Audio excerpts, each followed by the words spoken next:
The screams shattered the calm evening. Ethan? Ethan! In seconds, the family's backyard turned from laughter to chaos. A child, just 7 years old, had disappeared.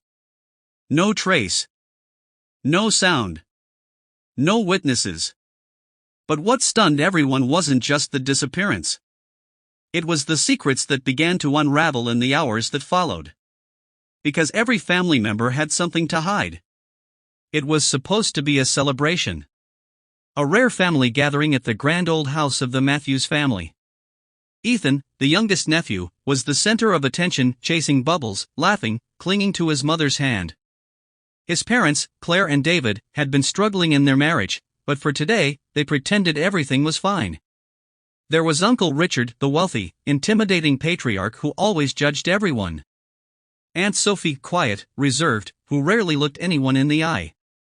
And then there was Ethan's older cousin, Lily, just 15, who rolled her eyes at everything but secretly adored her little cousin. On the surface, it was a happy reunion. But beneath the smiles, the family carried years of tension, arguments over money, betrayals never forgiven, and secrets nobody dared to speak. That evening, as the sun dipped low, Ethan ran off toward the garden with his toy car. Minutes later, he was gone. Panic spread quickly. Check the driveway. Search the street. But there was no sign of Ethan. The police were called, and as the investigation began, questions turned toward the family itself. Detective Harris looked at them one by one. "Where were you when Ethan disappeared?"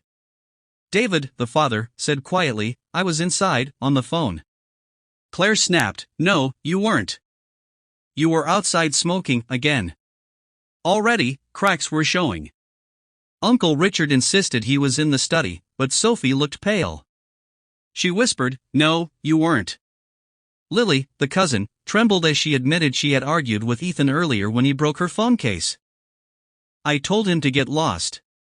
But I didn't mean," her voice cracked. It was clear, everyone had something to hide. And then, an officer found something chilling, a small piece of Ethan's toy car, broken, near the back gate. The gate was unlocked. Hours passed. The family turned on each other. Claire accused David, "You've been lying to me for months. Were you even watching him?" David shouted back, "Don't you dare blame me. You were too busy gossiping with Sophie." Uncle Richard slammed his fist on the table, "Enough. If the boy's missing, it's because someone here let it happen." That's when Detective Harris dropped the bomb. Someone deleted the security camera footage from the side entrance. And it was done from inside this house. Silence. Finally, Sophie broke down. Tears streamed down her face as she confessed. "I saw Ethan near the gate. He was crying, he wanted to leave. I was going to bring him back, I swear. But Richard told me not to. He said it was better if the boy's mother finally learned her lesson." The room froze. Claire gasped, "What are you saying?" Richard's face turned red. He tried to speak, but Harris cut him off. "Mr. Matthews, you've been under investigation for fraud for months. And now we find out your own nephew disappears under your roof? Care to explain?" Richard stammered, but before he could answer, an officer burst in. "We found him. The boy Ethan, he's safe." Everyone exhaled in relief.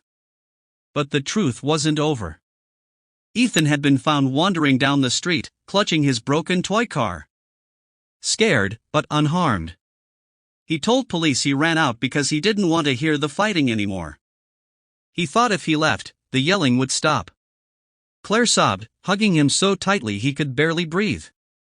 David stood frozen, guilt washing over him. But the damage was done. The secrets exposed during those frantic hours couldn't be buried again. Sophie refused to even look at Richard, finally admitting she had known about his fraud but stayed silent out of fear. Lily was haunted by the thought that her harsh words had driven Ethan to run. And David and Claire, their marriage, already fragile, was now broken beyond repair. The Matthews family had their child back. But their unity was gone forever. Weeks later, the grand old house stood empty. The family didn't gather again. Not for holidays, not for birthdays. Because when Ethan disappeared, he didn't just vanish into the night. He pulled the mask off a family built on lies, pride, and silence. And the truth is this. Sometimes it takes a crisis to reveal who people truly are. Not every secret leads to a crime. But every lie leaves a scar. And in the Matthews family, those scars would never heal.